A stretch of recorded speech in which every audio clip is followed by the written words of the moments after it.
That's the essence of it. Martha, you haven't heard a word we've said. Oh, sorry. Yeah, well, at least this house gives me the inspiration I need for my new article. The Doomed and the Restless Dead. Oh, really? I wonder if the realtor guaranteed ghosts with his place. Could be. There's supposed to be a cemetery somewhere on the property. A cemetery? Yeah. Now, listen, I think you'll really like the school here, Martha. When you go on Monday, you'll see a Mr. What's his name? Oh, well, anyway, you could kind of stick with Connor. He already knows his way around. I'll be okay by myself. No, look, Martha, Sally's gone to a lot of trouble, you know. You better stick close to me, Martha. You look about 12. If I'm not there to vouch for you, they might send you over to the elementary school. It was true. Martha, with her wide gray eyes and bouncy blonde hair, had always looked young for her age. Wholesome, that's what her mom had always called her. Martha had a face that couldn't hide her true feelings, no matter how hard she tried. Thanks, Sally. Good dinner. May I be excused? But you hardly ate a thing. Yeah, sure. Yeah, sure, Martha. Go and have a look around. Watch those steps now. Some of them aren't too secure. Even with so many lights on, the house was still dark. Silent walls rose around Martha. High ceilings and hidden corners swarmed with shadows. She hated it. She'd never liked scary things, never understood her father's macabre sense of humor and his fascination with the unknown. And she hated herself. It was horrible being 16 and such a baby. Martha's gaze settled on the heavy draperies at the far end of the hall. Wait a minute. Am I going crazy, or did those velvet curtains move just now? Just a little rise and fall. Like someone might be hiding there, behind the folds of velvet. Martha? Connor! Sorry, I thought you heard me. Where'd you come from? Just from the kitchen? Where'd you think? Do you want to see the rest of the house?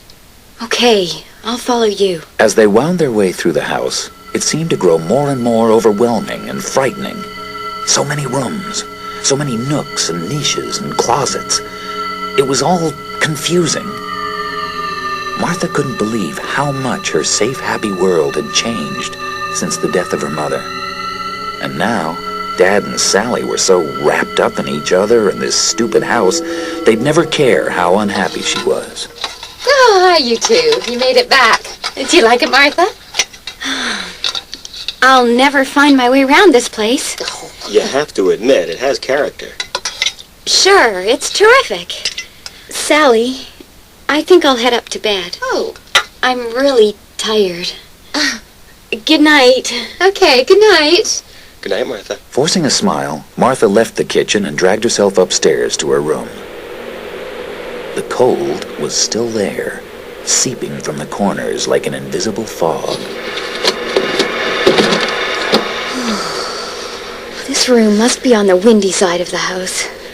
That's why the temperature's so much lower here.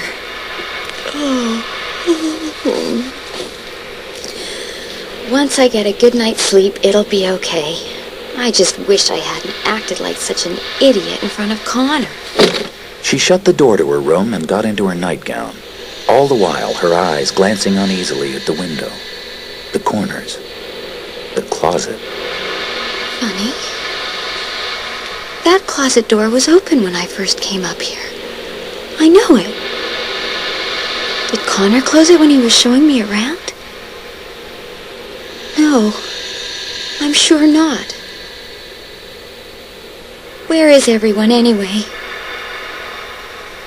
I can't hear a sound. It's like I'm completely cut off from the rest of the house. Oh, come on, Martha. Get up and check the closet yourself. Okay. Empty! Oh, I don't know what's the matter with me.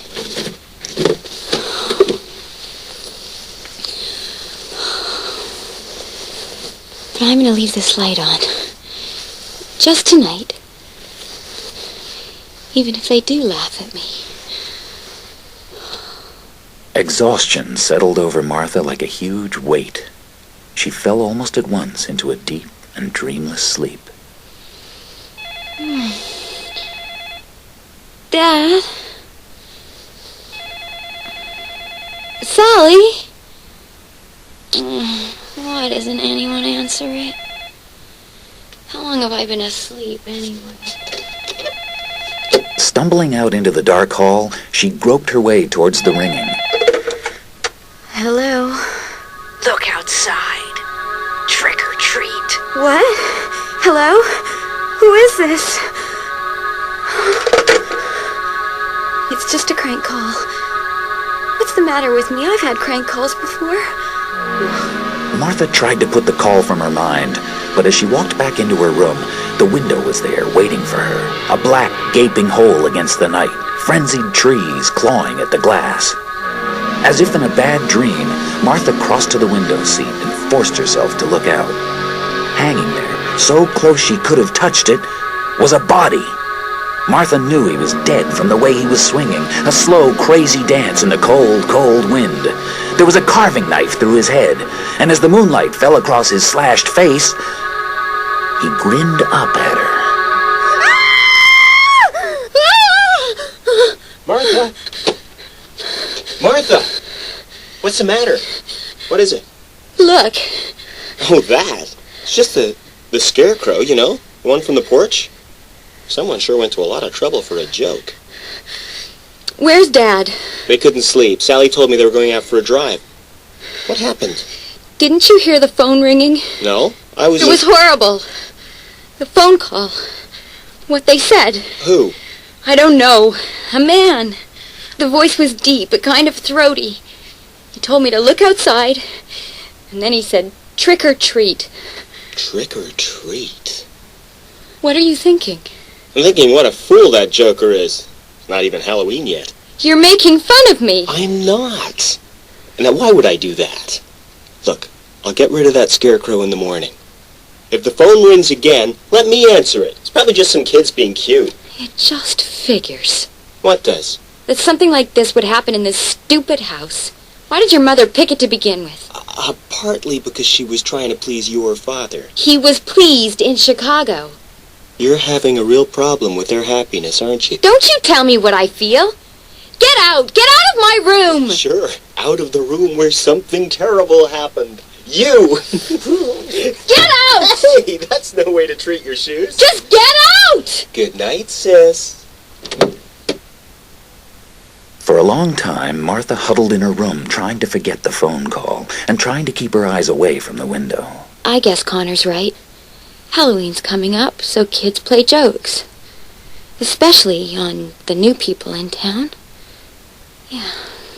She slid back beneath the covers and shut her eyes, but the feeling of dread stayed with her, at the edge of her senses, wrapped up in the cold. It seemed she'd scarcely dozed off before Martha woke again, this time to gray daylight and the faraway rumble of thunder. Just great. A day to match the house. Dark and dismal. Wait a minute. It's gone. The scarecrow's gone. Martha pulled on jeans and a sweatshirt and followed the smell of burnt bacon down to the kitchen. Oh, morning, Martha. Isn't it a glorious day? Looks really dramatic. Did you sleep well? Okay. Where's Connor? Oh, out back. He's filling the wood box. Would you tell him that breakfast's ready? Sure. A damp wind blew across the back porch. Trees crowded close on all sides, and the tiny yard was choked with weeds and dead leaves. Martha stood there shivering, thinking again how lonely and isolated the place was. Then, Connor stepped out from the woods, his arms stacked with logs. It's nice back in there. You can hear the forest just living around you. Connor, you didn't tell them about last night. No? Why? Did you want me to? No. Dad would probably have laughed. He thinks I just imagine things. Yeah, I got that feeling. But I don't. Imagine things, I mean. I know.